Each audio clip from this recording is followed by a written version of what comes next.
Notre Dame fans, welcome back to another edition of the Irish Breakdown podcast. My name is Brian Driscoll. I'm the publisher at irishbreakdown.com, and that dude right there is Ryan Roberts, our director of recruiting. And Ryan, we're going to talk a little running back recruiting today. Running back recruiting for Notre Dame is a little interesting right now, and we thought the 2022 class is over. The 2022 class may not be over. We'll see.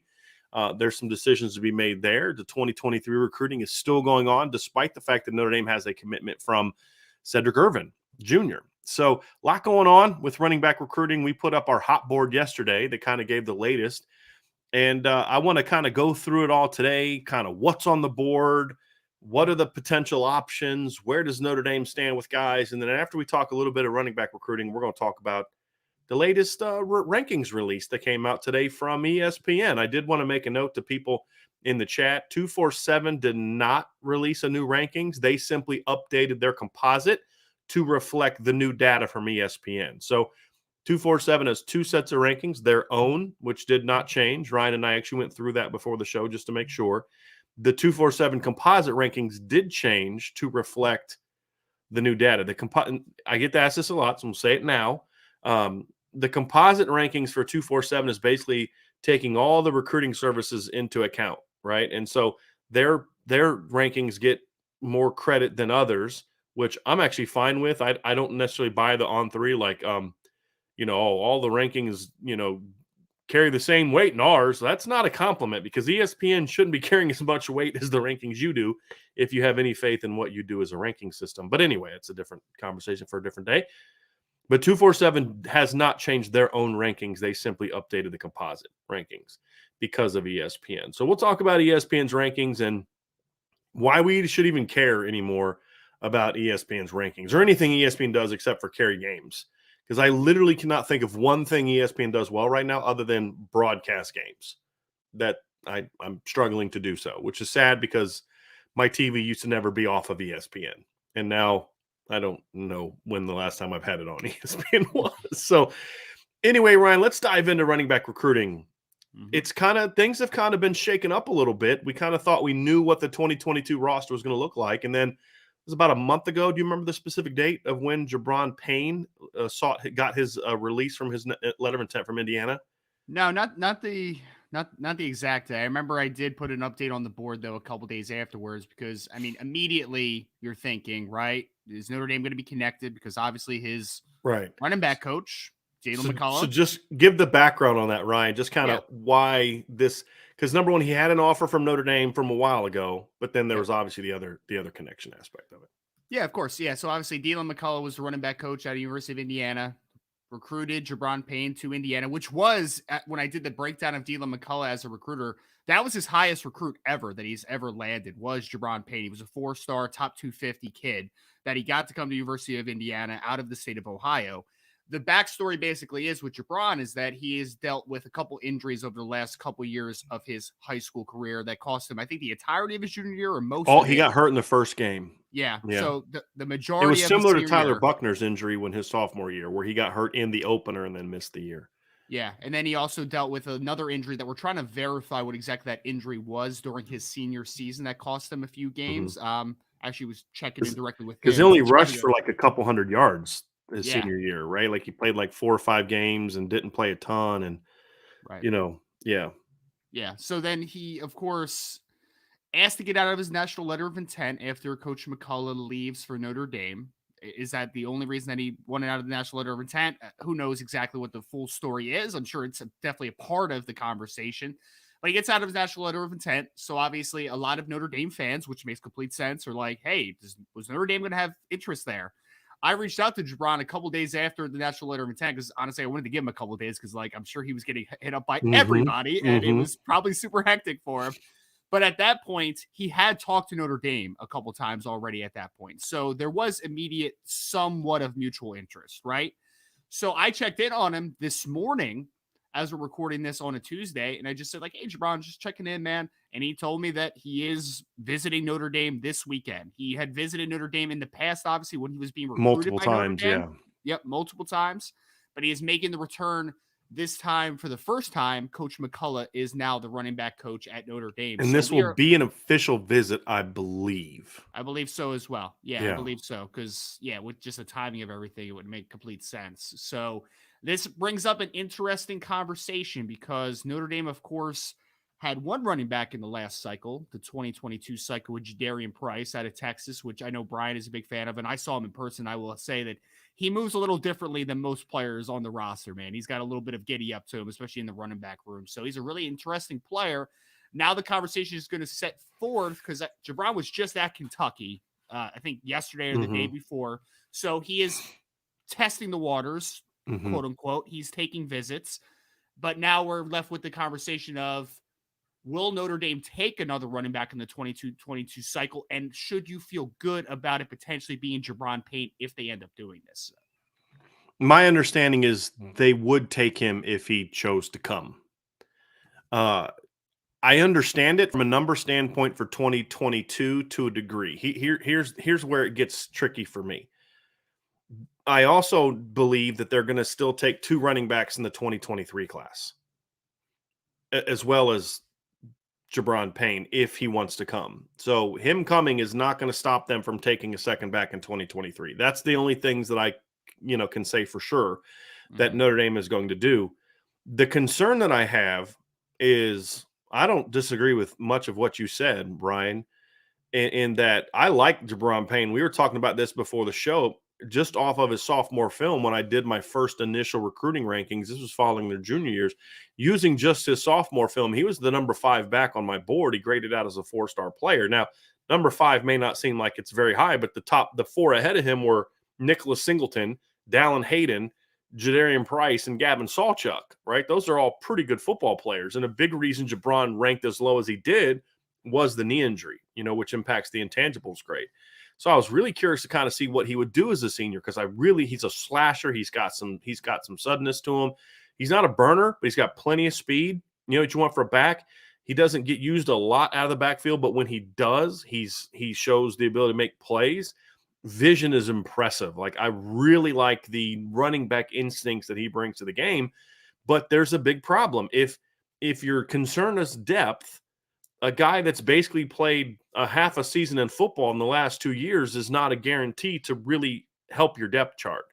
My thought is that Notre Dame's coaching staff are not idiots, right? And they're going to have done their homework on his medicals. We don't know specifically what his senior year injury was. It could have been something as simple as he sprained his ankle, missed a couple games, came back, sprained his ankle again, and that's kind of what kept him out all year. And he just was never – it could have been a hamstring, then an ankle. They could have been things that were just annoying and not long-term problems. But the point is that he's a guy that has been injured a lot, and that's concerning. But if you take that away, this is a good football player. I mean, this is a guy that would have been a take for me at the time if it wasn't for the injuries. So if they do get him, and again, they've got to close because they're not the only school that wants Jabron Payne. Trust me, there's a lot of schools willing to take a chance on him with his injuries. He basically takes the place of Sebo Flemister on the roster, essentially. And so you get a younger player that, is going to have more years of eligibility, obviously, than Sebo would have had. So I think 5 backs is the number that you look for. So I don't actually have an issue with this in 2022. My issue is moving forward.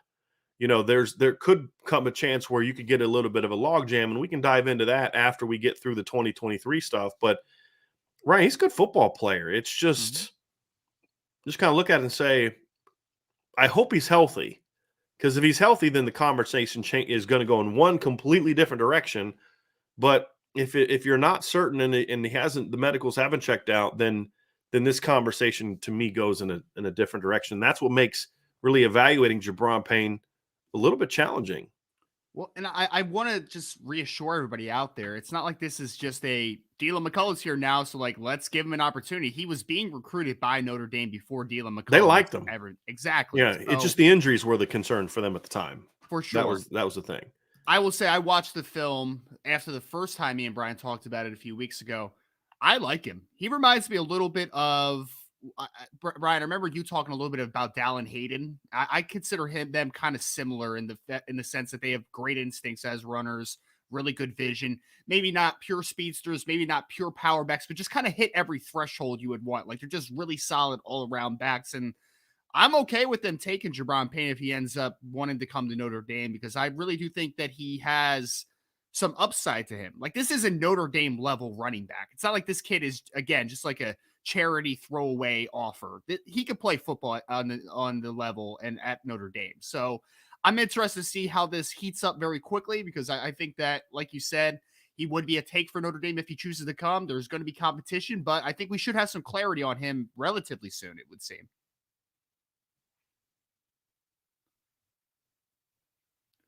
Brian, you're on mute.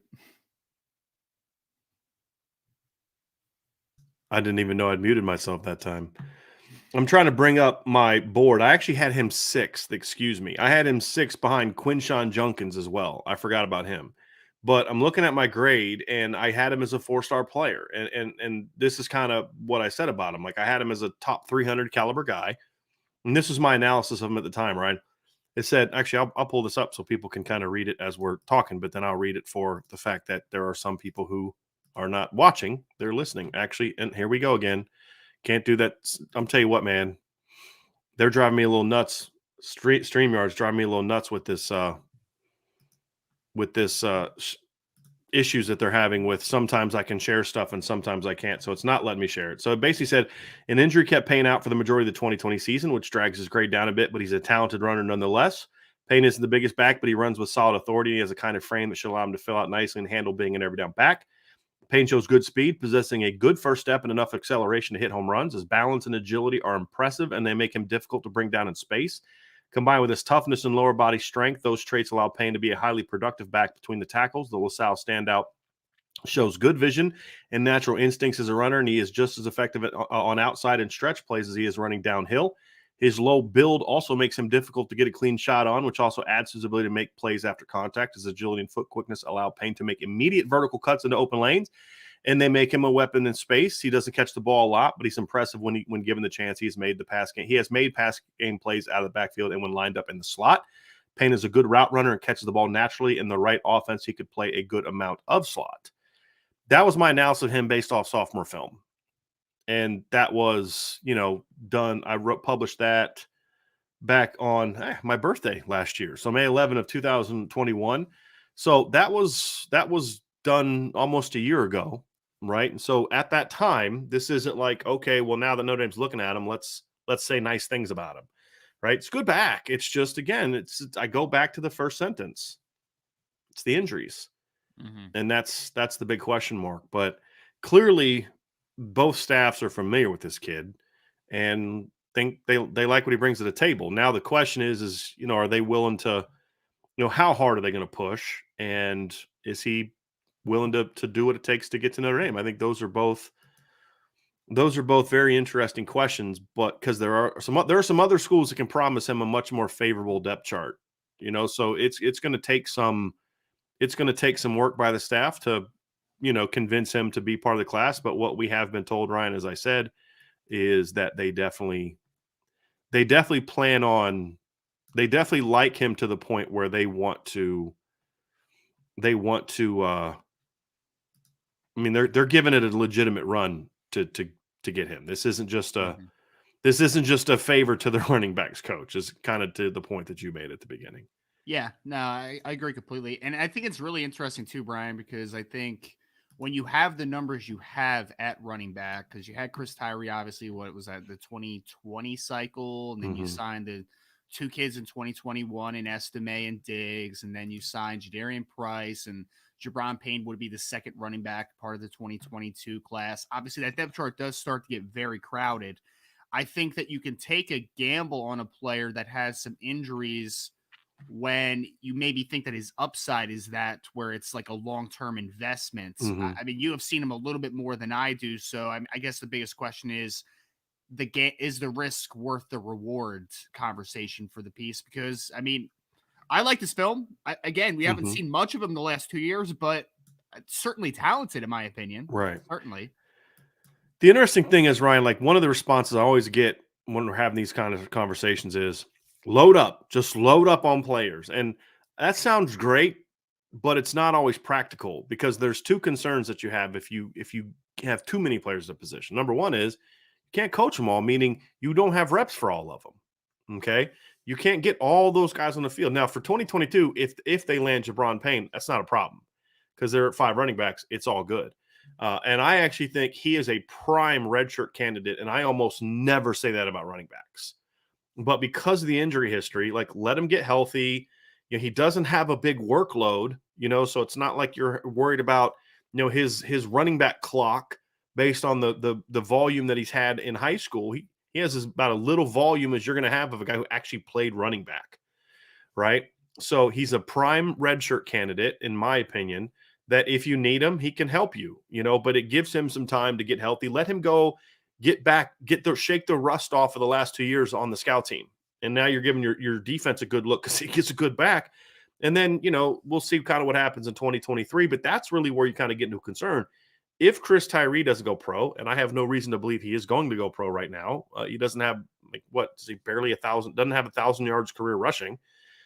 And unless nobody transfers, and right now we don't know of anyone that's going to transfer, you're then talking about possibly having 7 running backs on the roster in 2023 if they're going to add a second back in 2023, which we believe that they will. So something's going to have to give because it's almost impossible to get enough reps for 7 guys to really develop as players. And that's the problem with just load up. Because you're not improving your depth because the guys that aren't getting the reps aren't going to be ready when their number's called. And now your numbers don't mean a thing. And so there has to be some strategy. So I don't know what it is, but there must be some concern about something. And I don't even want to speculate because, maybe they see someone move in a position. Maybe there's an injury that we don't know about. Maybe there's, I don't know what it is. I don't want to speculate beyond that, but you're starting to get in a situation where if they do what we think they're going to do, which is try to land Jabron Payne and take a running back in 2023 to go with Cedric Irvin Jr., then it's going to be a pickle. Now, of course, there's a lot of scenarios we could discuss, which we're not going to discuss. But the thing is, though, I think the thing I'll say, Ryan, in counter is we're concerned about numbers. In no part of this conversation is my concern. I don't know if this guy can play at Notre Dame. Right. With him, with Jade Lamar, with Jeremiah Love, like that's not the concern. And that's kind of a good problem to have. Like these are the kind of issues you want to be discussing. Like, do you have maybe too many good players on the roster at this position, right? Like, so people understand our criticism that we have right now is, too much of a good thing can be a problem. So it is a little bit of, I just want to make sure that people understand this isn't like a knock on them. It's a concern, but it's the kind of concern you want to have in that, you maybe don't want to bring in as many talented players as you're talking about bringing in at this point in time. You echoed the sentiment perfectly. I mean, I was at the spring practice where it was just like, even without Chris Tyree on the field, you're just looking and you're just like, Jadarian Price, that is insane acceleration for a freshman, like nuts. And then I left that day and I was like, Audra Guessame can run routes like that? Like that's some stuff, man. And then like Logan Diggs was just kind of the guy that what fell through the cracks a little bit during that practice here. Like he's a darn good football player too. So certainly this is not a talent issue. And it even opens up possibilities in my opinion, because now you're going to be so just happy with the baseline. Maybe you still take a Jeremiah Love, even if there's a logjam, because he could play a different position. Like that, I think opens up a lot of possibilities. Let's dive into 2023 recruiting, Ryan, because I think that's going to add some context to this, because obviously Notre Dame has a commitment from Cedric Irvin Jr. They got a commitment from him September, right? I think it was a while ago. He was one of the earlier commits in the class. He's a 4-star running back. And Notre Dame has continued to recruit running backs. There was a time where we were maybe not sure if they're going to take a second back. Once Coach Mccullough got in, they looked at the roster and the guys on the board, and they pushed. And the guy that they've prioritized as more of the pure running back recruit at this time has been Jade Lamar. And so Jaden visited, was it for the North Carolina or USC games? One of those 2 games. He was on campus this past fall. I believe it was the USC game, but I could be wrong on that. It was one of the later season games. He has confirmed with us that he will be back on campus for the Blue Gold game, and Jade and Coach McCullough has been, ever since they kind of looked at the board and he got associated with who they were on, he's been all over Jade Lamar, and Coach Reese and Chad Bowden and even Marcus Freeman have been on him. So clearly they like Jade Lamar, and even with their pursuit of Jabron Payne, they haven't slowed down pushing for Jade Lamar at all. And to the point where, we think if the visit goes well, Notre Dame could be really hard to beat for Jaden Lamar. Yeah. Now, he was an interesting player because I talked to him early, right after Coach Taylor had left for the Louisville offensive coordinator job. His former running back coach, Lance Taylor. And he loved Lance Taylor, man. Like, he really did. Mm-hmm. He considers himself an all-purpose back, right? And he thinks he liked the fact that Coach Taylor had experience as a wide receiver and a running back coach. Like, that Mm-hmm. really parlayed with him. He really aligned with that type of, kind of outlook. And then it kind of went little, I don't want to say stalled, but it went quiet for a little bit, right? Because you had the Dylan McCullough transition, and you're trying to figure out the board. And honestly, for a little bit there, we kept talking, and we're just like, are they going to take a second running back? Mm-hmm. And we had to get clarity on that conversation from that side. So talk to Jade Lamar now. It seems, they have certainly turned up the heat and have been pretty consistent with the heat over the last few weeks. So once they decided to go all in, it was all in.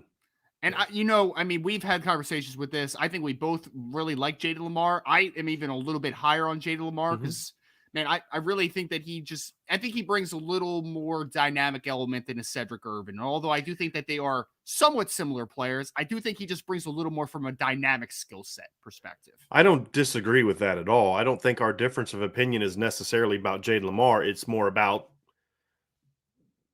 it goes back to the numbers. Like, like, he grades higher on my board than Cedric Irvin Jr. By a decent amount. Like, I like Jade Lamar. The thing I said about him, Ryan, to you, and I said on the message board is when I broke down his film and kind of put like a mini film thoughts on it. There's nothing about Jade Lamar that I look at and be like, wow, man, he's really good. But the thing I like about him as a back is I also look at his game and I'm like, I can't find a flaw in his game. Meaning, like, there's nothing like, I'm really worried about that, right? Like, he just does everything well. He does nothing special, but does everything well. And to be honest with you, backs like that, running behind the kind of lines that Notre Dame are going to have, are going to be super productive backs. And we just saw with Kyron Williams, a guy like that. I don't think Kyron Williams is great at anything. There's nothing that Kyron Williams, in my opinion, is great at. Except, maybe he can line up at receiver better than most running backs can. But that's not a running back trait for me. That's a receiver trait for me. But as a runner, like, size, not great. Power, not great. And when I mean great, it's like he's good, but it's not elite. Speed's not great, obviously. His explosiveness is really good. It's the closest thing he has to being great is that burst. But even then, it's not great. It's just the complete package. He's just good at everything. And we saw what he could do behind, a mediocre line in 2021 and then a pretty good line in 2020, even without much of a pass game to support him. He back-to-back 1,000-yard runner. Jade Lamar, to me, is a better player than Kyron Williams was at the same age in their careers, in my view. So he's a really good back. It's more of just, is he that much better than Cedric Irvin that you're going to bring in two backs in the class? That's the debate that I have. Yeah. And it just kind of goes back to the numbers thing again, right? But, Jade Lamar is, to me, a top 200 player. That's what I'll have a running back big board coming out this week, either later today or tomorrow. He grades out as a top 200 player. And as a pure back, he's the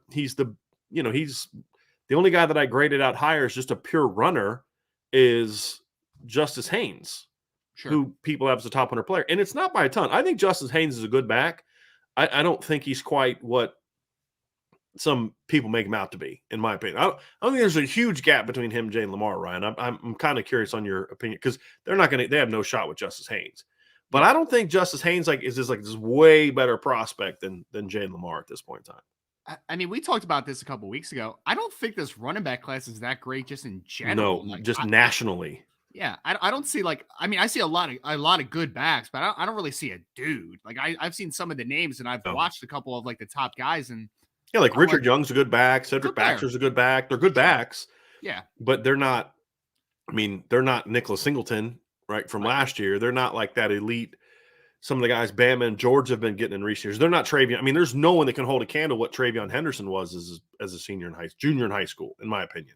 Yep. So yeah, I agree with you on that. I mean, because I know Cedric Baxter's a little bigger of a back, right? Like he's like 210, 215, somewhere in that ballpark. But I just feel like we have a lot of the same type of backs in 2023. They're all 185 to 190, 195, which like there's nothing wrong with that because kids are going to develop.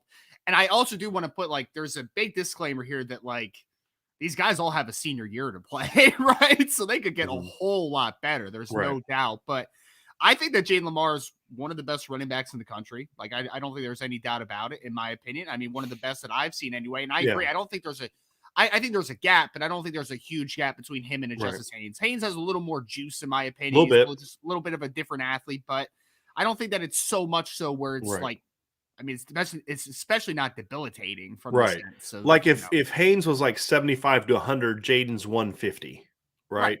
Yeah. I mean, that's how I view it. So, again, good player. I think the thing I like about him too, Ryan, is he does bring that versatility to the table. He is a guy that you look at and say, he can be a third down back at the very least, he can be a third down back because he's, not a real big guy, but he does have if you look at photos of him, he has a pretty thick lower body. Yeah. Which tells me which Kyron had at a similar age. He may not be a very tall guy, but he's a really well-built, low to the ground, well-built, thicker guy that I kind of like see that Jabron Payne as well. Like he's not a real big guy, but he's sturdy. He's got a very sturdy lower half. And you really want that in a running back. And so I like what Jade Lamar brings to the table. It's just like I said, it's one of those things where do you really want to load up with two backs in a year that's not a great running back class? That's kind of my question. And part of it is you may not feel great about where you are in 2024. I don't know. I don't know where that is, but it's certainly going to be interesting. But as we said before, it's a good problem to have. I mean, if you've got a 7-man running back depth chart and Cedric Irvin Jr. is your 7th guy, you're doing okay at running back. Yeah. No, you know what I mean? Like you're all right. So I want to reiterate, this is a question mark, but it's a question mark in a positive standpoint of like, is it really are you really loading? Are you directing your resources in the right directions is kind of what I was looking for there. Well, can I pose a question real quick? Sure. Because we just talked a lot about Jade Lamar and if he was the second running back and we feel good about where that direction's going. My question for you is, in a hypothetical world where Notre Dame does land both Cedric Irvin Jr. and Jaden Lamar, what does that mean for Jeremiah Love, who we both are fans of, who has a big, I mean, he's a 6'1", 195 kid who I think could be 215, maybe 220 down the road, who has 700-meter speed as a sophomore. So, like, this kid's an athletic kid. Right. So I've tried to do a little bit of digging on this, and I believe that Notre Dame is going to continue to if they were let's just say hypothetically that they land Jade Lamar at some point in time this summer, right? Spring or summer, let's say he makes a decision and he picks Notre Dame. Okay, just hypothetically speaking.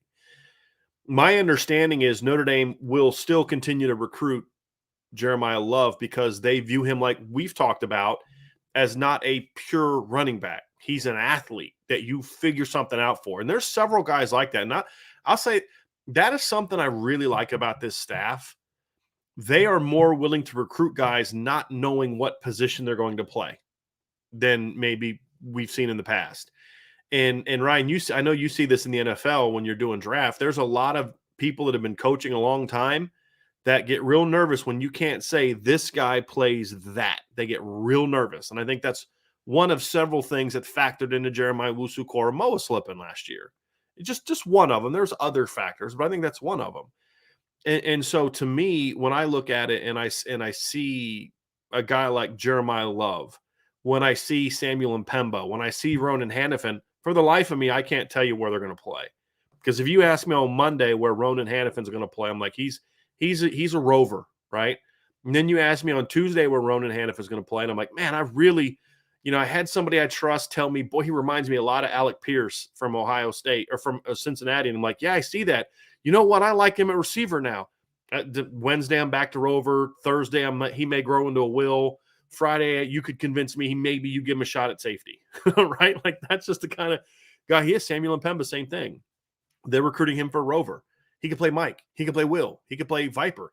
I had somebody say, well, what do you think about him growing to a big end? And I'm like, yeah, okay, sure. I see that. And guess what? He can play tight end. I have no clue where he's going to play. And Jeremiah Love is the same thing. Like, you watch him play, and he just reminds me, and this is why I said the comp that I had for Jeremiah, because you had said, I think, Josh Adams, right? Mm-hmm. And my comp was CJ Procise, because I think he's a more elusive athlete than Josh was. Josh was a fast dude, like he was going to go. Jeremiah's got some shake to him a little bit, right? Like not like juke shake, but just like, lateral quickness, and like maybe he could play safety. Maybe he could play receiver. Maybe he could.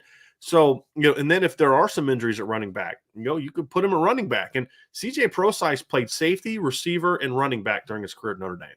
You need guys like that. Kavari Russell was recruited to play running back and became a 3-year starter at corner, right? Matthias Farley spent his freshman year playing receiver. So did James Onwualu before they moved over to defense. And so I'm kind of okay bringing in some of those guys. Now, there comes a point in time, Ryan, where you can do too much of that. But I think the unique thing about this class, because it is going to be a 20, they want to get up to 25 in this class. Mm-hmm. You and I went through the numbers, the minimum numbers, and looked at it and we're like, you know what? Like 22 is the number to get to your minimum needs at every position, which means you got 3 spots to mess with. So maybe one of them is a second back. Maybe another is a couple athletes that maybe don't project to one of your need positions. Yeah. And I, when I, as I've become more confident that they're going to continue to recruit Jeremiah Love, I start getting more confident that this staff, they know what they're doing. They're not going to turn down an athlete who can play other places. Well, that was my biggest takeaway, honestly, when we first talked about this, I think. And I said, if you have a staff that is just okay with taking athletes that maybe you can't have a absolute understanding of where they're playing, that means that they have confidence in themselves as developers. Like they have a confidence in themselves to make the right decision. They have confidence in themselves to let it play out and let it develop. So I think that's a big pat on the back, in my opinion, to the coaching staff. I think that shows a lot of confidence in the staff that Coach Freeman's put together, because he's letting those guys coach them up and he's going to let them develop. I think that's a huge sign for that point of emphasis. Well, I think there also has to be great communication within the staff, though. I mean, that's the thing is you've got to be willing to tell people, hey, look, you're not going to get this number and you're not going to get this number that, hey, Al Golden, you're not going to get the number you think you're going to get. Hey, Tommy, you're not going to get the number you think you're going to get, because we're leaving 2 to 3 spots open for just football players, right? And we'll figure out where to put them. There needs to be communication and there needs to be trust in the whole operation. And that's one thing that I think has worked well so far for the staff is there is a constant communication, right? Like, I'll reach out to, in the past, I would reach out to 3 different sources and get 2 or 3 different answers. I haven't had that in a while. I haven't experienced that in a while, and I think that's a positive. So they have a plan. I think the question that I have is just, is it going to work out? That's the question, but there's clearly a plan in place.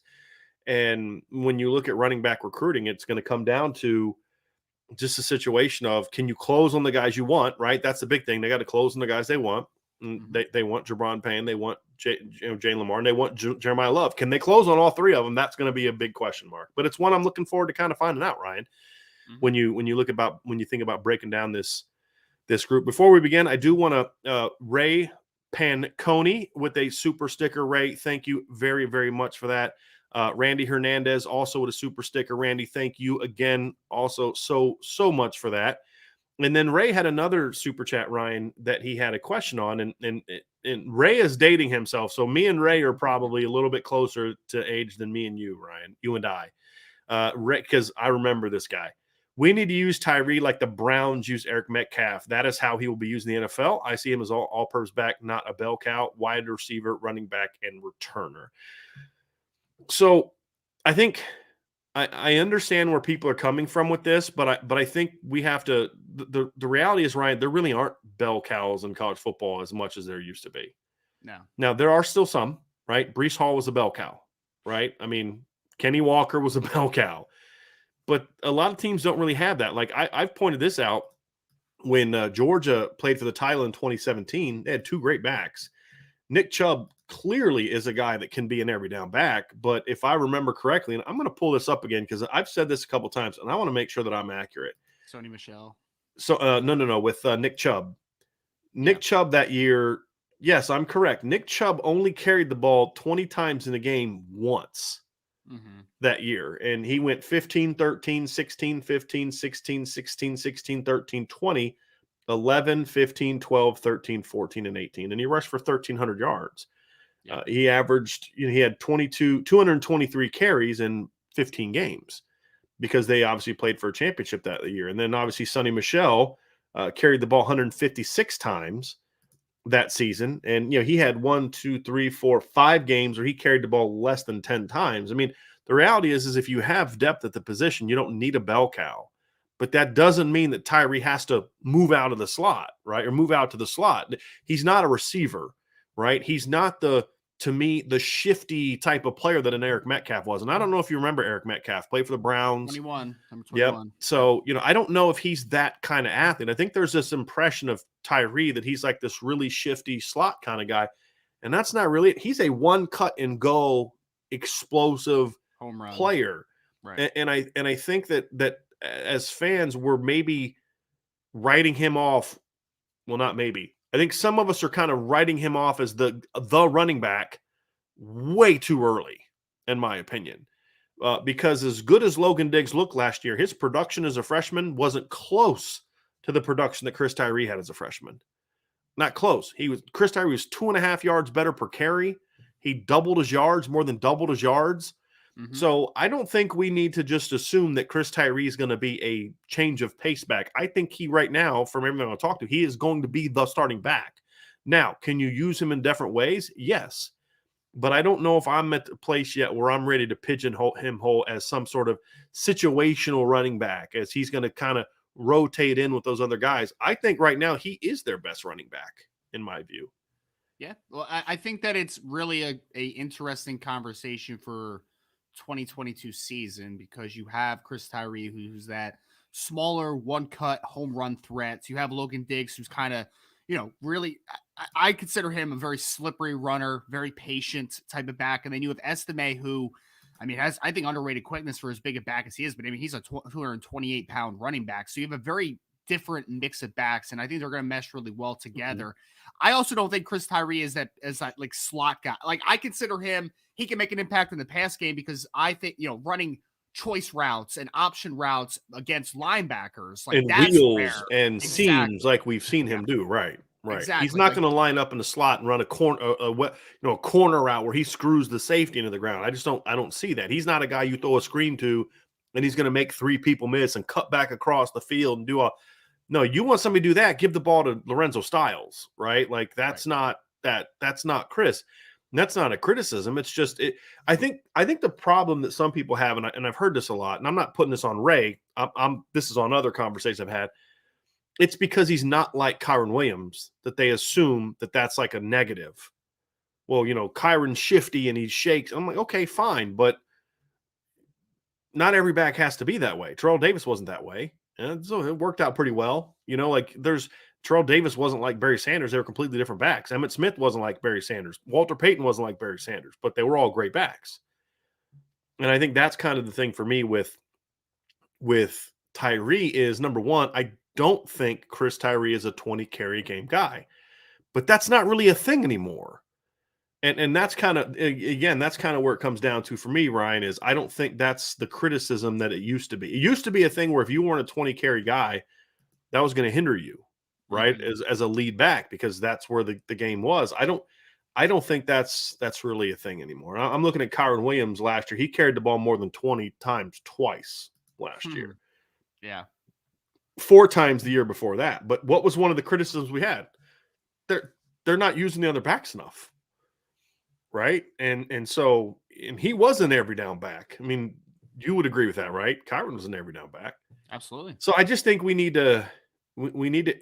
I think that I'm curious to see what if Chris Tyree can kind of get back to being what he was, because it's almost like the success he had catching the ball in the bowl game, Ryan, hurt his perception of him as a running back, because he didn't run the ball at all. Like, they didn't have any success running the ball.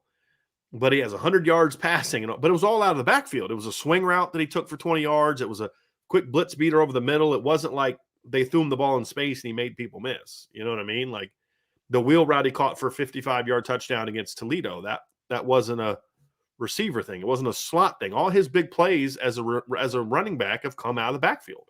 Yeah. Well, that's creating mismatches. Right. Again, like that 4-3 speed against a linebacker or second level defender. That's where the money's made. I think the more interesting conversation as far as 2022, Brian, I don't know if you agree with this, and I know we're still in spring practice, so this may even change a little bit. I agree. I think that Tyree's going to end up being the most volume runner of the running backs, at least get the most carries. I'm interested to see how the pecking order works out as far as who's number 2, who's number 3, and if there is a clear distinction between who's 2 and 3, or if it's all very meshed and very close together. I'm interested to see that. Right. That's the battle for me. And look, there's a scenario in which if Chris Tyree doesn't get back to being healthy and he misses time in the fall like he missed in the spring, he could find himself as the number 3 back. I mean, that's the thing, is I'm a big proponent of Chris Tyree as a starting running back, but he's not so much better that he can keep missing time and be there. Now, from what I understand this spring is he could have come back. They didn't want him to come back. They weren't trying to rush him. It's spring ball, right? Like, it's, they know what he can do, get some other guys some reps and all that kind of stuff, because they also wanted to shake some of the rust off of Logan Diggs, who missed some time during winter workouts.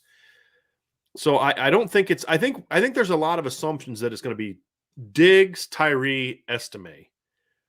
I don't think that's necessarily, it could end up being that way. It could end up being Diggs, Estime, Tyree. It could end up being Estime, Tyree, Diggs, and in any shape, because there are, like you said, Ryan, there are really good backs. And if one of those 3 guys doesn't handle his business in the fall, it could be Jadarian Price in that conversation, right? And that's a good place to be. And potentially it could be Jabron Payne in the conversation. But the thing is, for me, is I think the assumption that Chris Tyree is going to be a change of pace with one of the other big backs is a wrong assumption. And the fact that Audric Estime is locked into number 3 is also, and what I mean by that is not that he may get beat out by Jadarian Price, more that he may beat out somebody ahead of him. You very much is the way I look at it. Yeah, I mean, one of my biggest takeaways from when we went to the spring, or when me and Sean went to that spring practice with Vince, was I had not really seen a lot of volume or a lot of reps from Audric Estime before. I had not seen it.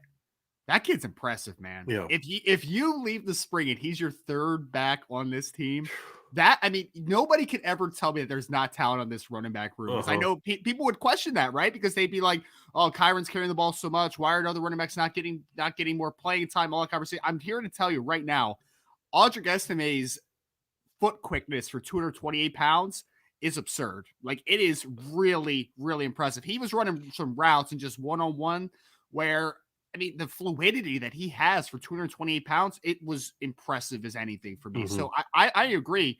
And I think as long as he continues to do his thing in spring, because he looked really good that day, if he continues kind of that trend, he might be my breakout star for this team in 2020. Like, I would not be shocked if he ends up being number 1 back. I would not be shocked if he's your leading rusher. I wouldn't. I mean, let me ask you this though, Ryan. Who would shock you if I think the only person that would shock us as being the number 1 back would be Jadarian Price, simply because he's a freshman. I mean, would you be shocked if Logan Diggs is the number 1 back? Would you be shocked if Chris Tyree is the number 1 back? Now, I get what you're saying, because Audric Estime is the least talked about, right? So, which is why, and so I agree with everything you're saying. I'm just building on the point that you made, is this is a talented group, because sometimes you're like, I don't know who the starter is going to be because none of these guys are good enough to be starters. This isn't that, right? This is more of there's some really good players here. The funny thing is, you talk about like the not playing, is like last year, one of the things we would hear in the chats when we would talk about why isn't Logan Diggs playing? Well, if he was good enough and he'd proven himself, then the coaches would play him. And then he just miraculously proved himself ready to play the game where Chris Tyree got hurt and he had to go step in. Like, he just miraculously was ready to play by that point in time. The fact is this is a talented group of players. And I hope that Notre Dame finds a way to get all of them touches. And it could be a situation too where I think the other thing you got to do is sometimes you just got to ride the hot hand. You go into a game thinking that Audric Estime is going to be your number 3 guy, and the first series he gets in, he's just boom, boom, big run, big run, big run. Hey, you might want to throw him back in there that next series and let him get a little bit more touches. And so I think that's the interesting thing. But I think the thing about Chris Tyree is because he's such a big play weapon, and because he can get the ball out of the backfield as a pass catcher, I think number one, he can. If things are going the way that Notre Dame needs him to go this year, it's going to be a scenario in which Chris Tyree doesn't need 15 touches a game to get his. And that's where I could see a scenario, Ryan, where Chris Tyree leads the team in rushing yards, but not rushing attempts. Like, I could see that, right? I mean, because on his drive, he had 2 carries and he went for 70 yards. And on Logan's next series where he's in the game, he has 5 carries for 35 yards or 40 yards. And so to me, that's where I could see that happening as well. And then Chris has the most overall touches because you add pass game and stuff like that in there. So it's a good problem to have.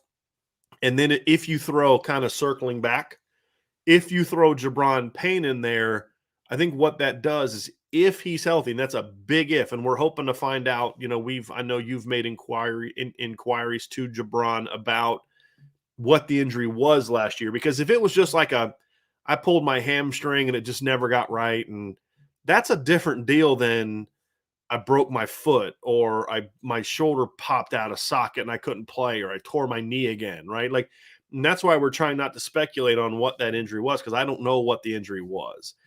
And that's kind of, for me, some of the hesitation I have is because of that uncertainty. But clearly Notre Dame is – and here's the other thing. From the time he went into the portal to the time he visited, a decent amount of time passed, like well over a month. Knowing this staff the way that I do, and this is speculation on my part, bless you, speculation on my part, I have to think a lot of that time was doing their due diligence on the medicals. I feel like we're talking about the draft, right? Like the medicals, you know what I mean? But I have to think that Notre Dame has, in that period of time between portal visit, which is going to happen this weekend, I have to think that Notre Dame spent some time finding out if Jabron really was healthy and if he was projected to be able to be that guy.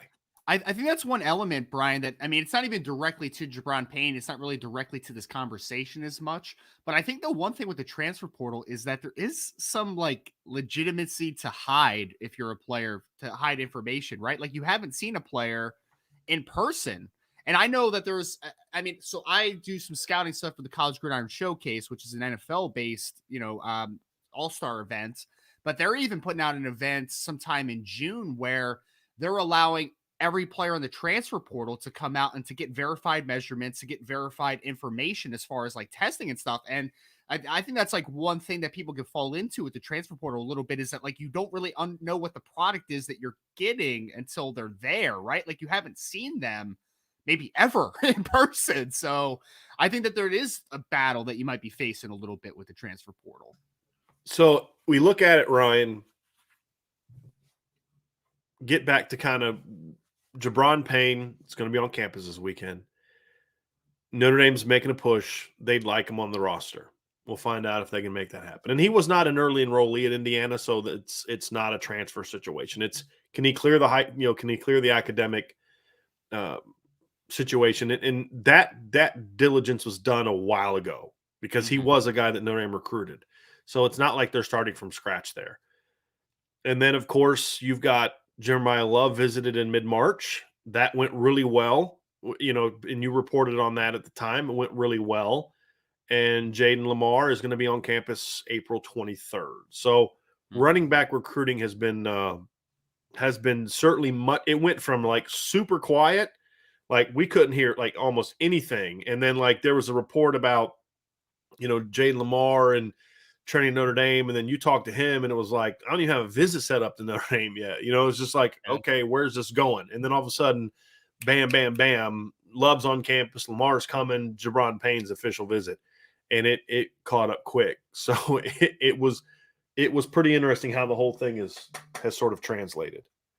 Yeah, no, it's happened quick, and I know it can in the recruiting world. I mean, you put in the premium chat in the premium board, Champions League board, Champions Lounge. I'm sorry, I can't speak right now. That Champions Lounge. Yes, Champions Lounge. Like you said, over under on how many commits we get in April. Right? We had somebody ask about that earlier in the chat too.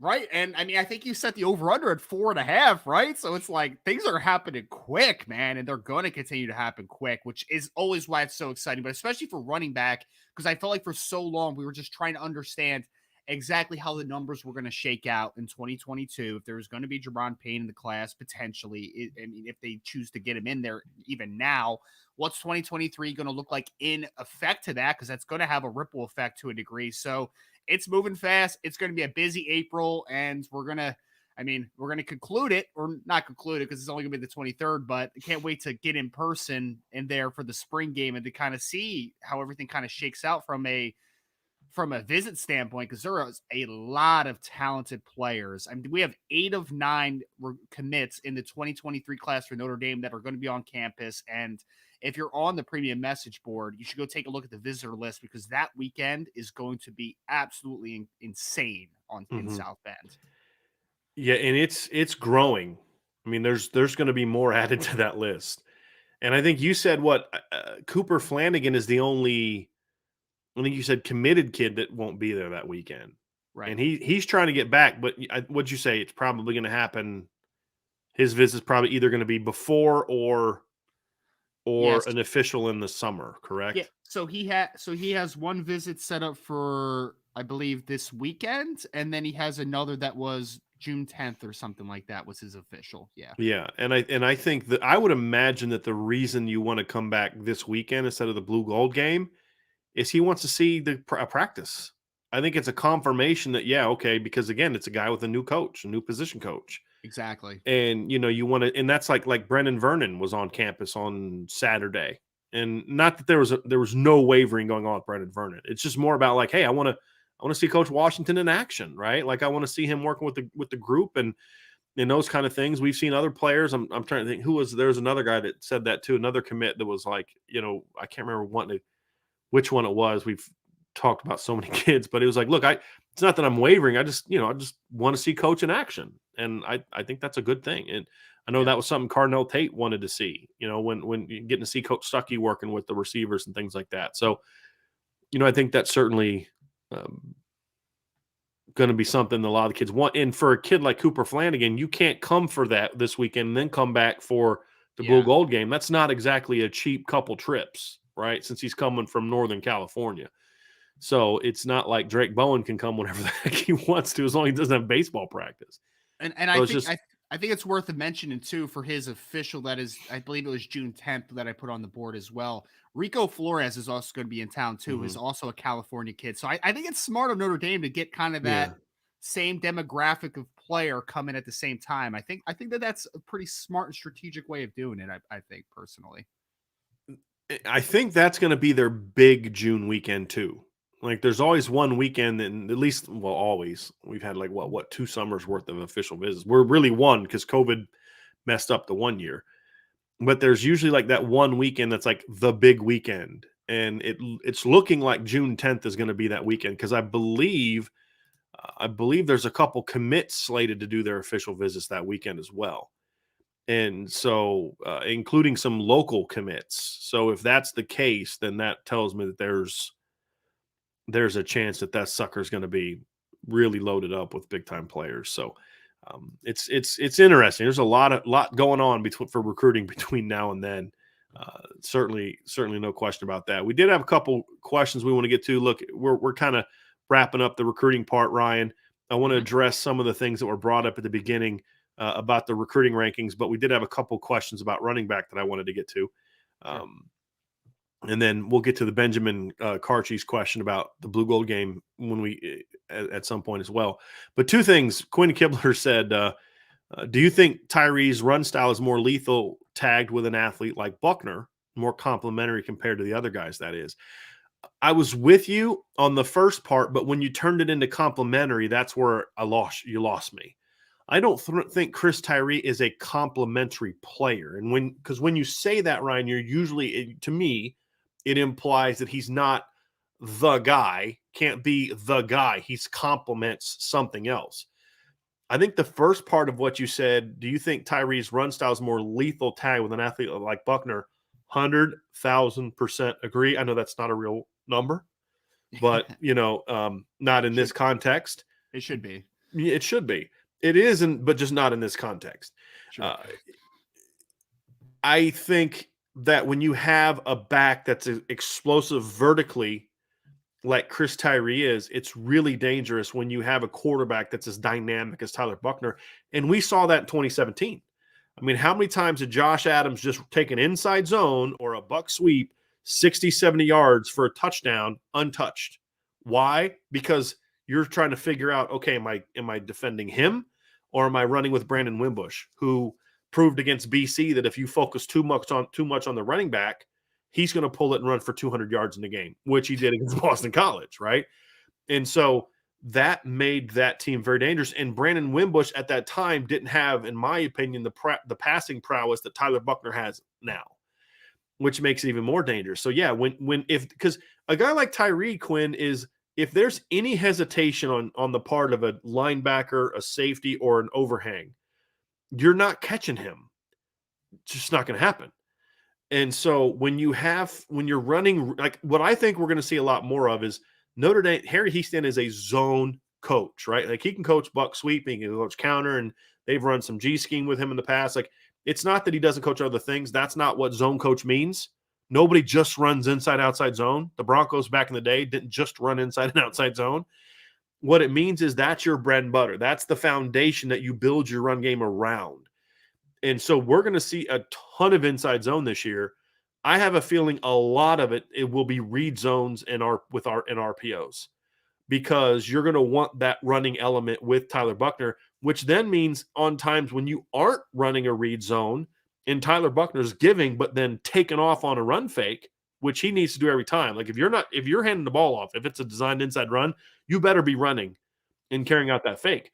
Because if you can get a guy to hesitate for a second, that 5-yard run turns into a 50-yard touchdown. Absolutely. And we've seen it. And with all due respect to Josh Adams, he's not as explosive as Chris Tyree is. It's just not.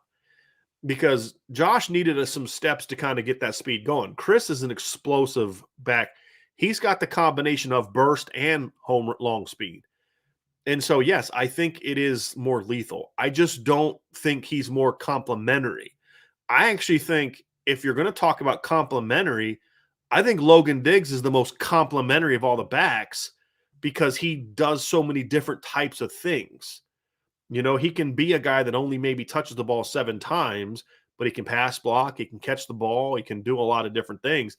I think Chris Tyree's running style is that of a one-cut inside-outside zone back who has also ripped off long touchdown runs on counters because he's a patient runner, he has good vision and all those type of things. So and that kind of goes back to what we said earlier, Ryan. I think it's where too many of us are kind of pigeonholing Chris Tyree into this niche player role, and I don't think he belongs in that right now. Mm-hmm. Yeah, and I also agree with the first sentiment because I think that what Tyler Buckner gives to you in the run game is something that is like incalculably important, because I think people just want to talk about him pulling the football and him being an actual rushing element, but him being able to hold that read and hold that overhang or that edge defender that's the read off of it. I mean, it puts so much stress on the defense because now you're working on against a lighter box. And if you have Chris Tyree against a lighter box where, let's just say in theory, that a linebacker makes one bad mistake, he fills the wrong gap, and now you're a gap short, and he hits an open gap. I mean, this is the type of kid, like you said, with that explosiveness and that home run ability that if he gets a crease, he's gone, man. Like he's not gonna make like he might not maybe be gone. He's gone. He is legit 4.3 speed. There's not many people in college football or even in the NFL for that matter that if Chris Tyree gets a step on you, you're going to be able to recover and catch him from behind. Like that's just the reality of it. So I do agree to that first sentiment as well, that Tyler Buchner unlocks huge potential with Chris Tyree in the run game because football, again, it's a numbers game. And Tyler Buchner gives you the advantage no matter if he pulls it or he doesn't pull it. And I think he helps all the backs. There's no doubt. What we're saying is the difference though is Chris Tyree turns a 20-yard run into a touchdown, right? That's the difference. And then the other question from Terry was counting on Harry Hiestand to improve the O-line so that the offense won't be one-dimensional. And I think, and there was another question that somebody asked about, is Tyree's style such that it's his success is more dependent on the line? That I do agree with. Because Tyree's not a shifty, make you miss kind of guy, he's not going to be as successful as we saw last year on a line where he's got to do a bunch of juking and dancing like Logan Diggs did and like Kyren Williams did. I do think there's merit to that. I do think one-cut style guys are a little bit more dependent on the line doing their job. You do your job and then let me do what I do. Whereas Kyren could kind of make something happen when there wasn't anything there. Logan has some of that to him. I don't think that's Chris's game. That's not a criticism because you don't want to have to rely on running behind a crap offensive line. But I do think that improvement up front, Ryan, is more will benefit him more than it may benefit others because of his particular style. What are your thoughts on that? Yeah, no, I think it's a great point because, like you said, for his style, you just have to be one gap short, or you have to have one little crease, and he's going to create a small chunk play into a very large chunk play. Like I think that Estime has a good amount of speed for a bigger back. I think that Logan Diggs has good speed for his style as well. But those guys are guys that like are going to create explosive plays that are going to be 20, 30, maybe a 40-yard run occasionally. Chris Tyree is the one though in this. I mean, you could throw Jadarian Price, I guess, into this conversation too. But like, I mean, Chris Tyree is one of the fastest players in college football, regardless of position. Like it's just the fact of the matter. So yes, the improvement of the offensive line, the ability that Tyler Buchner, has as a read option player to hold another defender out of the box. These are where the home runs are going to come from. The explosive plays, that the plays where, Brian, when like you're having a tough day running the football and maybe you're not having your best game, Chris Tyree changes that very quickly because then you're like, oh yeah, that he can turn that little crease into a big play. Exactly. The margin for error is a lot bigger with a guy like Chris Tyree because he has that opportunity to create those chunk plays, to create those explosive plays. Agree. We have a couple other things here. Benjamin Karchi said, do we think the blue gold game sparks the Avalanche? Maybe. I think the Avalanche has already started, my friend. I don't think it sparked it. I think it's just going to continue the momentum. I think it's already sparked. Sparked meaning you think there's some silent commits out there, or are you referring to just where they are now with the 9 commits in the class? Well, where they are now with the 9 commits as far as affirming everything, but also where they are trending with just the other players that are not yet committed. Like I feel like the Avalanche has already started. It's just that April is going to be a very busy month for kids starting to commit, making that final decision. Like there's going to be a lot of clarity, I think, on the class, but I don't necessarily agree with the fact that the blue gold game is the initial starting point. Like I feel like that's just I don't think the cap it off. Right. Yeah. I think of it more like a story, right? Like it's a little bit of a climax. We're at the rising action. It's already sparked. Now we're about to hit the climax, and that's where the falling action comes. Right. Because then after the blue gold game, we won't see as much until the summer. Exactly. Right. I mean, that's the reality. Yeah, I think they're going to get several commitments beforehand. And we had a thing. What was it? I know we talked about it earlier, but we did a thing on the board yesterday where we were just having some fun. And what's the over under? And originally it was like 2.5, right? And then I just said for fun, let's make it 5.5. And I did it for fun. And of course, I put my prediction. I took the over and put my prediction. And we're like, oh, you know who it is. I'm like, well, not really. Like some of the guys I'm pretty confident in, right? But some of the guys, like I don't know who the second lineman would be in this class right now. Like I feel good about some guys, but I don't know that a second lineman is going to commit in April. I don't know that information. I'm not saying that. I really do know. but I'm acting like I don't. I truly, I think they're going to get a second lineman. I don't know who that's going to be right now. So just kind of having some fun with it. But I do think that would be the number that I would set for April. As far as get to the end of the month, I think over under would be 5.5. I think I can maybe live with you wanted to go 4.5 of public commitments. Sure. But I really feel like, to your point, Ryan, that if we talk about the end of the month, that I do think they'll have more than 5 new commitments on the board. Which is, I mean, if they go over 5 and let's just say it's 6, for instance, having 15 at this stage, that's a big number. Well, that included potentially picking up a 2024 guy too, which I'm not guaranteeing, but at least, but to your point, it's still a big month. Yeah, it's huge. You're over halfway done with your class before you get to May 1st. I mean, because when we were setting the visitor list, it was like January 29th was the junior day, and then you didn't have anything for a while. I mean, every single weekend this month is just visitors.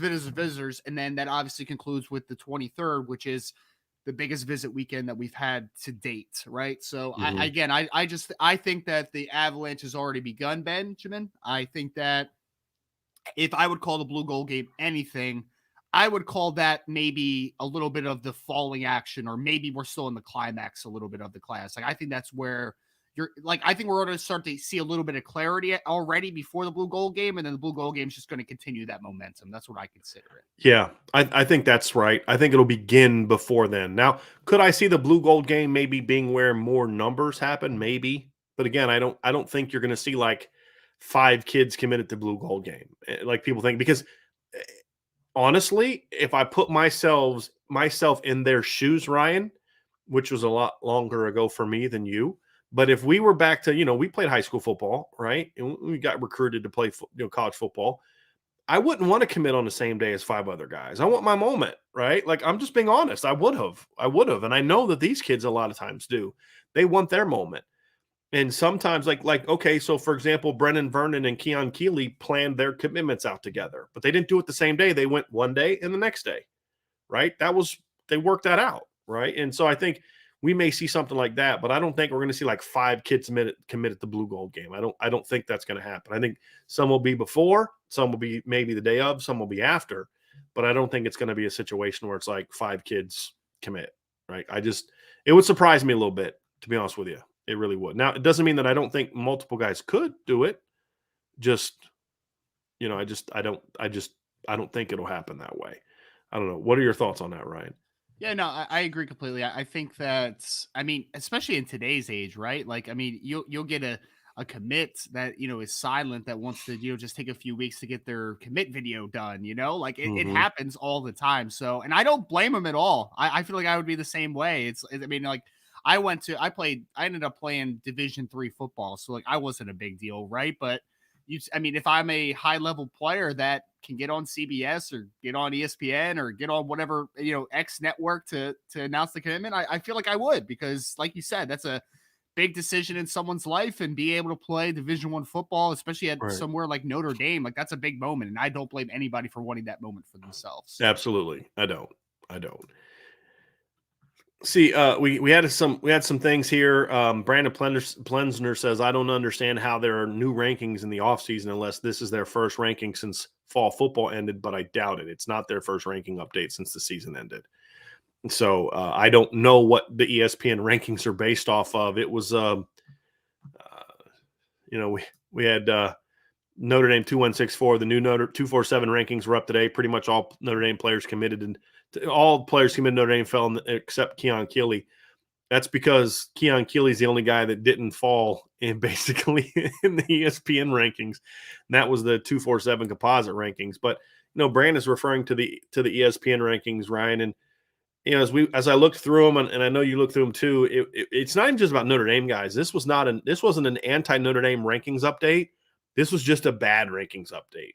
And I don't know. I sent a text to a buddy of mine, and I was like, is Brennan Vernon not like having a lot of success fishing?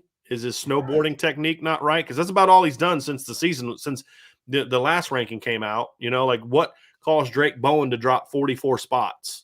Is he not hitting the baseball well enough? You know what I mean? Like some of this stuff is just like Don Schuler. What has he done to drop 40 spots? Some of this stuff is absurd. And Carnell Tate dropped 90 spots. Now, he's the one guy in that group that actually has been doing things like playing on 7-on-7s, and there's not a person that hasn't said Carnell hasn't been balling out at these things. So that's just ESPN. I mean, I'm at the point now, Ryan, where I'm almost like, we're just going to stop using them as a resource. It's gotten, and again, it's not anti-Notre Dame. They had Dante Moore in the top 10. They had Keon Keeley moved up to 23rd after being 33rd. Jason Moore's 41. I mean, there were some positives in there for Notre Dame, but it's just, you look at it and you're like, I mean, why are we wasting our time? It's gotten so bad that it's just almost hard to take them seriously. Do they? And this is a serious question, Brian. Do you think that they hold it against players that don't do a lot in the off season, as far as like the 7-on-7s, some of the camps? Like, do they hold that against the players? I mean, that's a good question. I'm genuinely curious because, like, again, to your point about Brendan Vernon, for instance, did someone see the picture and was like, "Oh, he's a defensive tackle now. Like, we got to drop him. He's not as valuable anymore." Like, what deserves that fall? Like, I just don't know, because what you say, it was 40 something spots, right? Like, yeah, he went from 58 to 104th. It's not like he dropped 5 or 10 spots because there were just guys that went over top moved of him, up. even though, right. Yeah. Even though, what did those guys do that deserved to move up? Because they also, I mean, if it's a situation where it's like, hey, you know what, we hadn't seen a lot of film of this kid, we got some good film in, we like him, we saw this kid at a 7-on-7, we saw this kid at camp. I wouldn't be making a whole lot of evaluations based on that, unless you just didn't have I've said this before.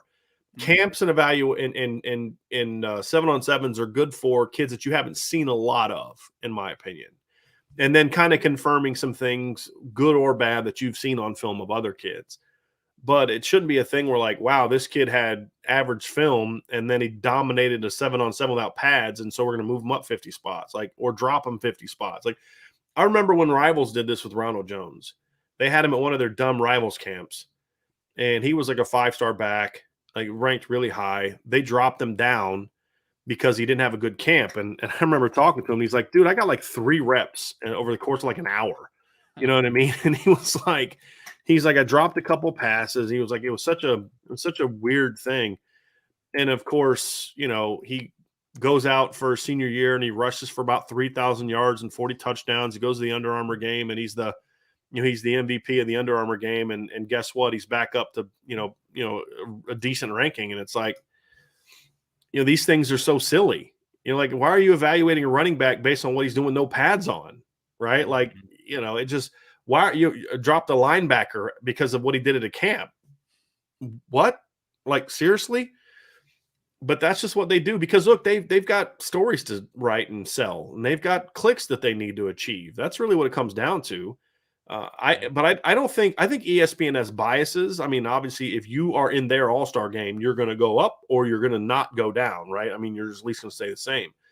And we've seen time. I mean, was it ESPN had Kyle Hamilton and this is another reason why I'm just kind of ready to be done with them as just using them as a resource, because they're just wrong so much.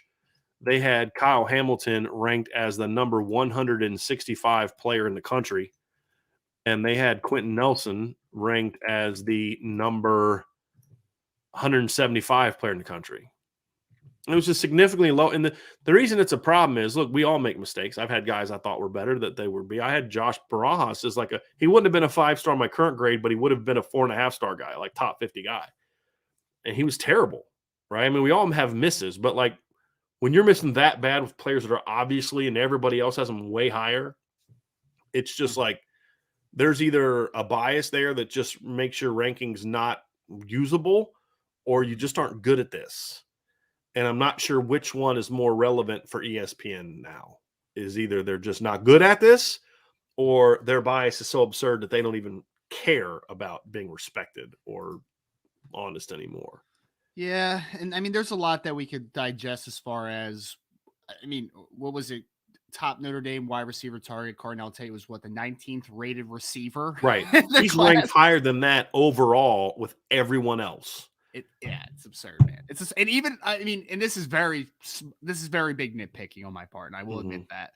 But Keon Keeley is the 23rd player in the country, 22 players better than Keon Keeley. Like, Then are we that will being make serious? this one of the best recruiting classes in the history of high school football. Absolutely. I mean, if I had to throw a positive about them, I will say that I think I saw Jaden Osbury in as the 32nd player. I'm happy he's getting a little bit of pub because there's a couple recruited. I think it's like On 3 maybe that had Jaden Osbury as like the 150th, 150th player, some crazy number like that. So yeah, they also have some really, really screwy rankings too. Now, from what I understand about On 3, the problem there is he's 168 at On 3, Jaden Osbury. He is 93 on 247, 39 on Rivals, and now 32 on ESPN. I mean, he's got to be somewhere between Rivals and 247. I mean, he's for sure definitely a top 100 guy. But like they had Dante Moore like 49th, and Chris Vizina was ranked ahead of Dante Moore. I don't know a school in the country that would take Chris Vizina over Dante Moore. Well, clearly Notre Dame isn't, right? So you just sometimes, but what I heard about On 3, and again, I don't know how true this is, but what I've been told is that it's basically one guy doing their rankings. And when you just have one guy doing rankings, and this is also speaks for me, there's less of a process to kind of say, I think you might be missing the boat on this guy, right? Like, I think you might be off on this guy. And so I think that's kind of the thing there. Cause like, then you read the report about Dante Moore and you're just like, that's not the guy that I've seen on film. But at least in On 3's defense, they have analysis of almost every single kid in there. Now, they don't explain why kids drop, because honestly, that's all they would do, because there'd be every fan base in the country would want to know that. But at least they have analysis in there that explains how they view a kid. But it's just overall, it's just there's a couple of those rankings. I mean, and it's kind of bad now when you're looking at like Rivals is maybe number 2 of all the recruiting rankings evaluators. It's like, that's bad. When you're behind Rivals and your ability to evaluate recruits, that's a problem. That's a major problem. I would love, and again, like you said, every evaluator has their misses. No one is perfect. But I would just love to sit down with someone at ESPN that does these evaluations, and I would just like to just kind of watch. Yeah. Just walk me through why you think that kid is where he is. 100%. Yep. Yeah. And no disrespect at all. Like, I am actually genuinely curious. I am not saying this to be like, wow, you're an idiot, and I'm going to sit there and kind of, give a once make fun of you. Yeah. So to like, what? Oh, you should be looking at this, and not like, I'm not there to correct them at all. Like, I genuinely would just like to watch and see the process. I really would. And that's the one thing I like about On 3, and I'll say it again. I can read their analysis of Dante Moore and be like, based on what they wrote about him, I understand why they rank him 49th. Now, I think they're wrong in their analysis, but at least they're putting an evaluation on there that says, we don't think he's really all that athletic. We don't think he moves all that great. I don't think that's accurate, but I get it, right? At least now I can point to, why doesn't On 3 think Dante Moore is a 5-star quarterback? Well, read the analysis. They don't think his arm's great. It's good, but not great. They think he's by far the least athletic of all the quarterbacks in the top group. Okay. We can disagree with it, but at least we can point to something that says that's why they have him there. The thing about ESPN is there's no analysis to this. There's none. It's just like, okay, here's the ranking, and this is what it is. I mean, look, I think you can make a case that Carnell Tate, I wouldn't agree with it, but like, because this is a good class. Nationally, there's some strong positions. Quarterback's a great class. The more I watch the O-line class, I really like this O-line class. This is a really good, in my opinion, this is a really good linebacker class. And there have been some, I like corner's a really good corner class. I'm seeing a few good safeties, not a ton. Good D-line class, not a great D-line class. But there's some positions where I'm like, this is a good year. And I think you could make a case that maybe Carnell Tate's not 9th or 14th or 17th, right? Now, again, I'd have him as a top 25 guy, but if you want to say, look, you know what? He's more 35 to me. I think we could have a conversation there. We could, hey, you know what? Let's debate this. I think he's 15. You think he's 35. Let's discuss it. But at least we're working with a similar. But when you put him at 134, it's like, dude, we're not even in the same universe at this point in time. Like, did you watch the wrong guy on film? Like, were you watching his film thinking he was this number, but he was actually that number? I mean, that's happened before. I have done that before, where I watched a kid's film, and it was a kid of the same name, and I watched the wrong guy. But he was like, "You got to watch this kid," and I was like, "Dude, that guy's terrible." And he's like, "Dude, you are so wrong." I'm like, "God, that kid's not a Division I football player." He's like, "Man, you got to do that again."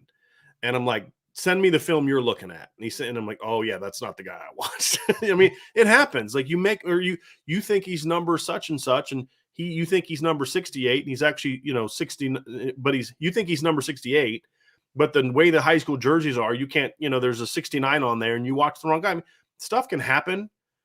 But outside of that, I can't sit down and like hear you explain to me why Carnell Tate's ranked number 134. I just can't, especially with some of the guys that were ranked ahead of him. Like I really like Jeremiah Love. He's not 44 spots better than Carnell Tate. Yeah. They have him ranked 44 spots better than Carnell Tate. Some of it was just really screwy. And ESPN has always had some really wonky rankings, Ryan. But at least you could understand the method to it. Some of this is just absurd. I mean, it's just really, really, really bad. And we're going to have a conversation about moving forward about whether or not we're going to continue to use ESPN because I mean, we include all the rankings in our player profiles and all those type of things. I did a story today kind of breaking down the latest recruiting rankings. We're going to have a conversation here about what are we going to do about ESPN moving forward, right? Because it's gotten really bad, in my opinion.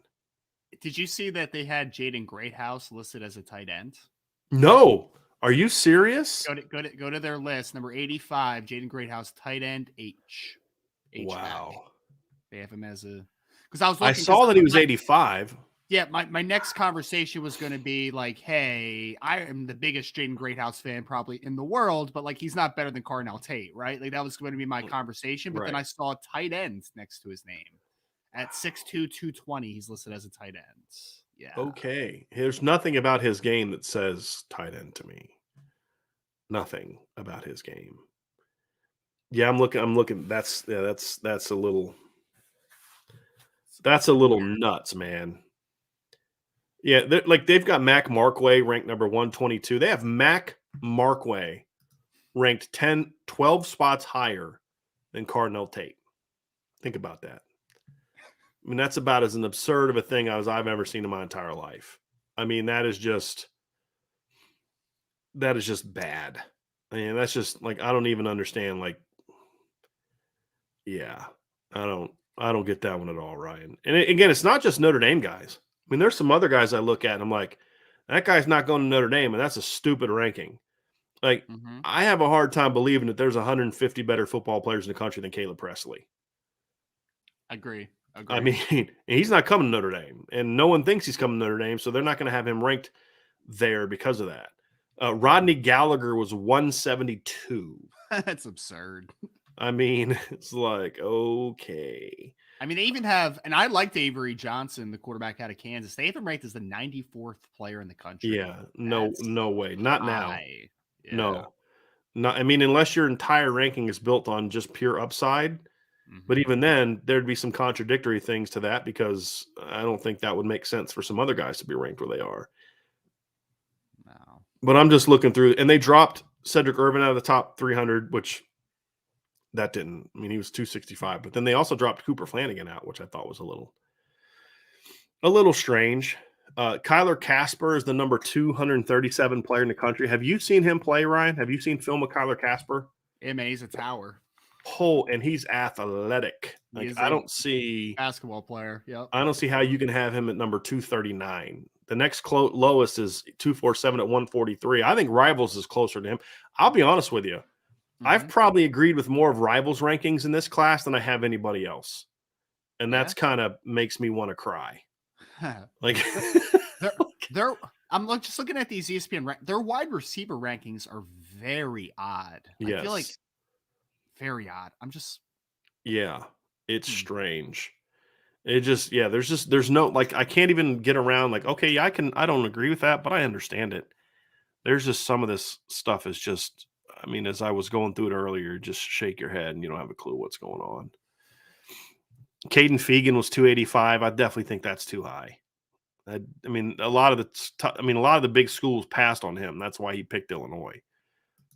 So I just they had Micah T's kind of low too, right? 258. Yeah.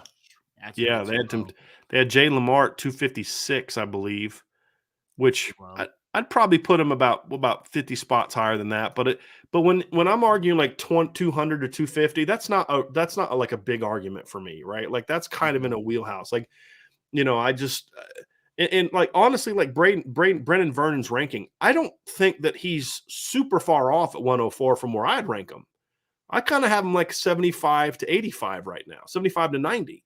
It's more of what did he do to justify being dropped from 58 to 104? That's the bigger concern that I have.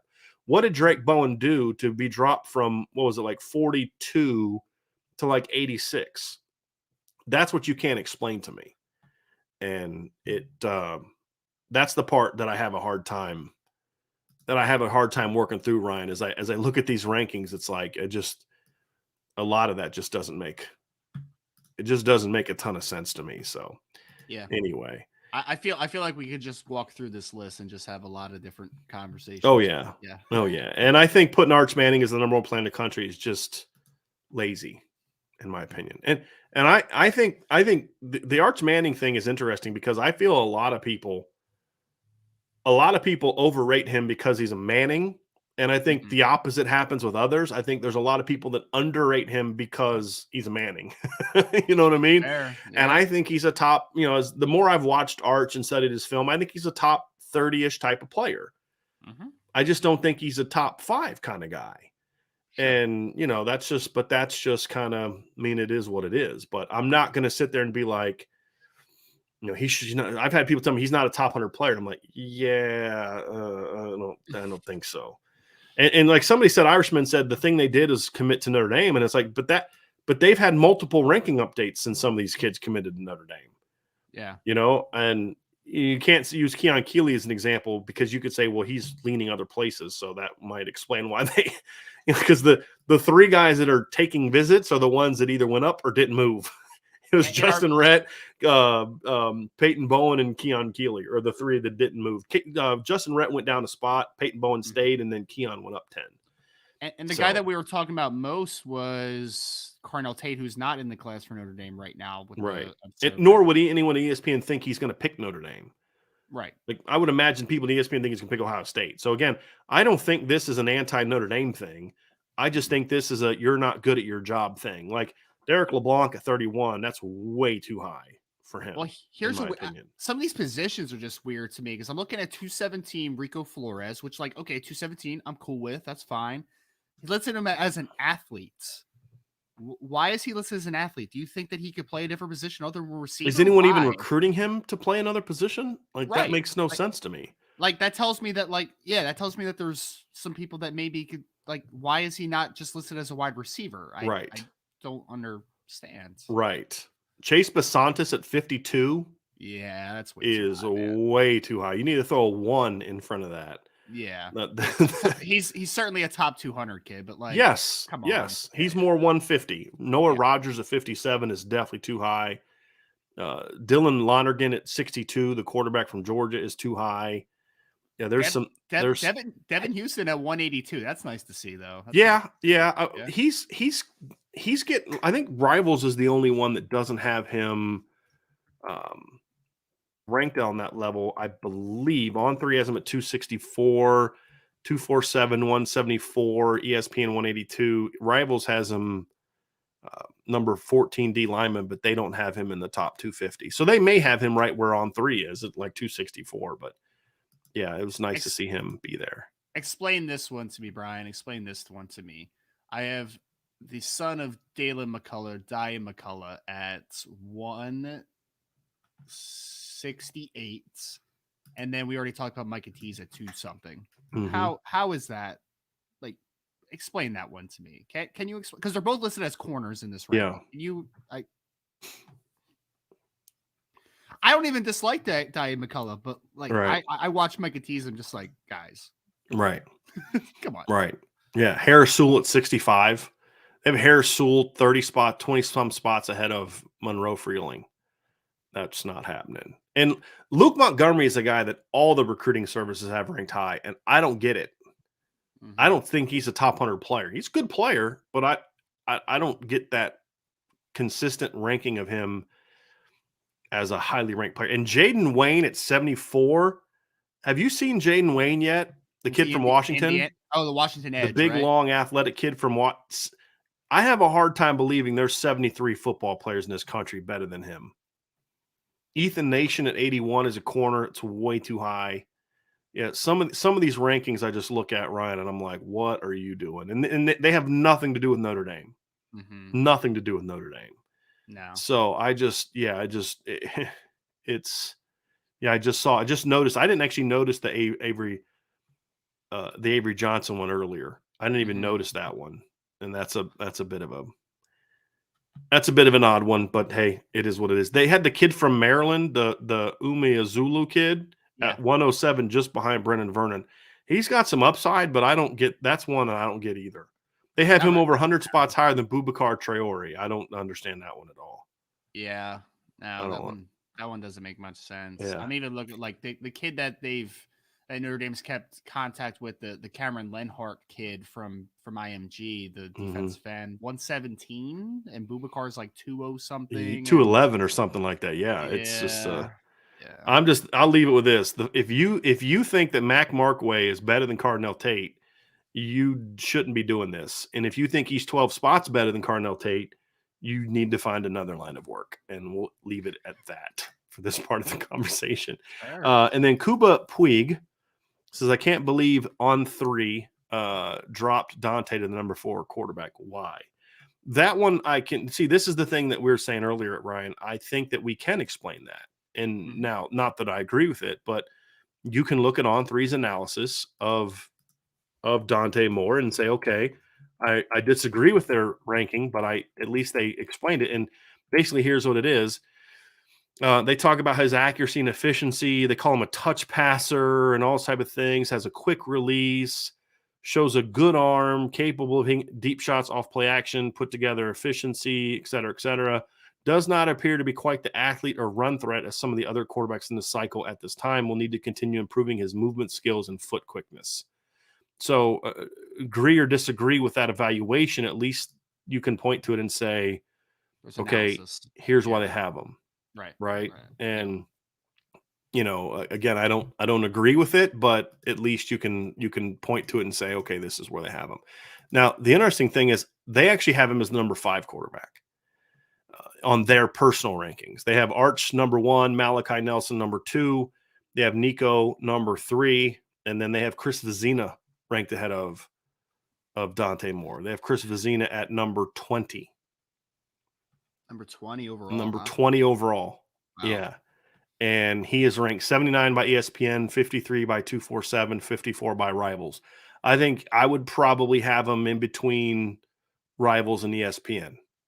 I think he's more of a 75-ish kind of guy than he is a 50 guy. But that's a nitpick. But you start getting him into the 20 range, it's like, yeah, you're calling him a borderline elite player. I mean, if you're a top 25 player, you're an elite player, in my opinion. I mean, because 20 at the end of he may not be a 5-star now, but this is the games they play. Like right now, Brennan Vernon, number 17 in the country on Rivals, is not a 5-star. We all know he's going to be we all know you're going to have 32 5-star players every year. You do it every year, right? So why are we playing this game? Oh, that's right. You have a release you want to make of who are the new 5-stars, and it's about clicks. I mean, that's what it boils down to. But if you have a guy number 20, you think he's an elite player because he's going to be a 5-star when it's all said and done. And that's another thing I hate is if there may not always be 32 5-stars in the class. Sometimes there may only be 15. Sometimes there may be 50. It has to vary by year. And like I've never understood, like, well, who we got to put the top quarterback in a class has to be ranked here. Why? If I don't care what position he plays. It's like this year in the NFL draft, right? It's like, well, somebody's going to go in the first round of quarterback, and it's kind of like, but why? None of them are first round players, but some of them are going to go. And that's just the nature of it. But that's different than just a pure ranking system. So it Well, they had that. I think I remember the recruiting cycle when Spencer Rattler came out, right? I think he was like a top 30-ish type of player, but he was like borderline to being like a 5-star player by a lot of rankings and stuff. And then like the quarterback class just in general that year was bad, if I remember Who's correctly. this? So what the Spencer Rattler year when he Yeah. came out. Gunnar Kiel was that way too. He got ranked Yeah. as the number 1 quarterback by one of the services, and so they bumped him up to 5-star, and it's like, no. It was a bad year. It's like Notre Dame's 2 best quarterbacks that year were like him and Matty Mock. It was just like, who were both good players, but they weren't 5 players. Right. 5-star players. But yeah, Spencer Rattler was one where like they just kind of raised him way up because he happened to be the perceived best quarterback in that class. Spencer Rattler was never a 5-star talent. When people say, well, why didn't he pan out at Oklahoma? I think he did, actually. I think that's who spent. He's a solid quarterback. That's what he is. But it's kind of like this. I've had this conversation with a buddy of mine, and we're talking about Daniel Jones and Mitch Trubisky. And I said, if Mitch Trubisky was a 4th-round draft pick, there'd be a much different perception of him as an NFL quarterback than the fact that he was number 2 overall.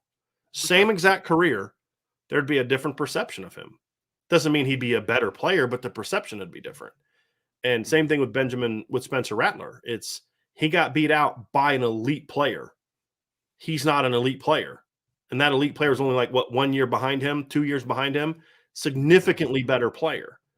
But it's just, he just was never what they made him out to be. And and I think I like him going to South Carolina. I think that was a smart choice because it gets him out of the spotlight a little bit. It's a good program. They need him. His tight end is going with him, but it gets him out of the spotlight a little bit. I think that's something that helped Matt Corral at Ole Miss too. Get him away from a big-time program. Let him – I mean, it's not that he's obscure because, Ole Miss is still an SEC program, but it's not like it would have been had he gone to USC or Florida or Bama or Ohio State. You know what I mean? Right. And I think that helps you. I think that'll help Spencer Rattler a little bit because I think USC fans and South Carolina fans will be a little bit more maybe appreciative of him than maybe Oklahoma fans were, that if you're not Baker or Kyler or, then you're a bum. And that's just the reality of it. So I don't know. What did you think of that as we kind of wrap up, Ryan? What did you think of his choice to go to South Carolina? I liked it. I thought it was – so I actually liked the one quarterback that South Carolina had there, Jason Brown, who had transferred actually from a smaller school, and he's actually at Virginia Tech now. So I felt unfortunate for him because I felt like he was in a decent situation as well. But I agree. I think that Spencer's certainly a talented player. The kid could throw the football. Like, there's no doubt about it. He has a very strong arm. Absolutely. And there's a lot to like about him, but I do think that he's a little bit Hollywood in that sense, right? Where like he kind of wants the limelight on him a little bit. So I was actually happy he picked a program where you're not as much in front of everybody. I think that might tell me there's a little bit of internal growth there that like, hey, I need to kind of get to the grindstone here a little bit, you know, and put my head down. Like I like the fit. And like you said, Austin Stogner, his tight end from Oklahoma, is also coming with him. So he's got his security blanket coming with him as well. I thought we saw Spencer grow up a lot this year, because kids like him, a lot of times they never have to deal with adversity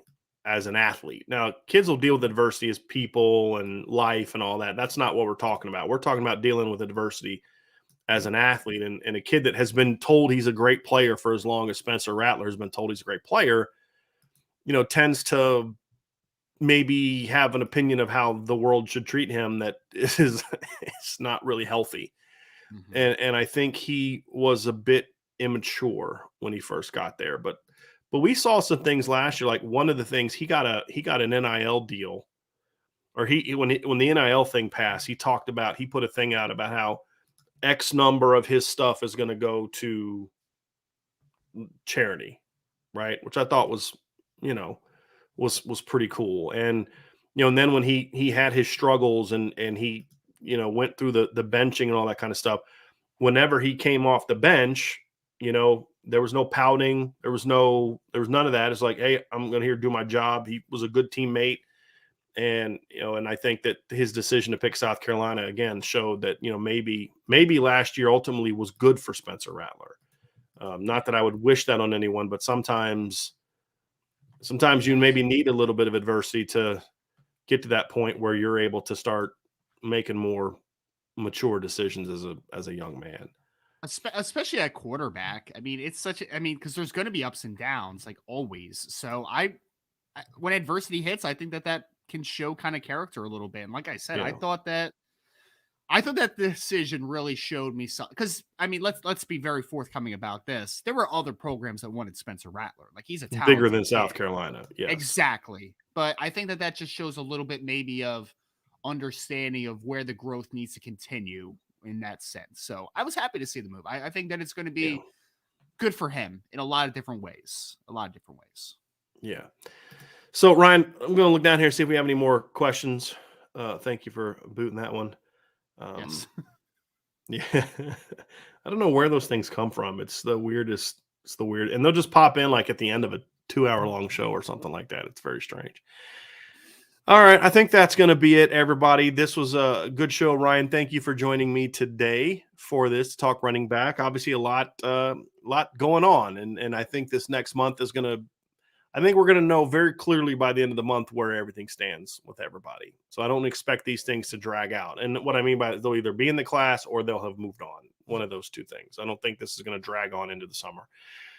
So that's going to do it. And as Mace AK, my guy, says, join the message board, hit that like button, hit that subscribe button, hit the notification bell, share this podcast to everybody, sign up for the message boards. Got a ton going on. Ryan's putting scoop out every single day, which I absolutely love. And he's going to have to carry the message board for the rest of the day because I'm basically getting ready to check out and go spend some time with my wife here on our 14th wedding anniversary. So she's going to need a little bit of my time today. Yes, I can't believe she's put up with me for this long. It's a very, very faithful woman because I'm a pain in the you-know-what. So I'm not going to lie. So anyway, everybody have an awesome rest of your day, everybody. Smash the like button, like my friend Irish One here says. Join the message board, boards.irishbreakdown.com. And have yourselves a great day. Thank you all so much for joining us on the Irish Breakdown podcast.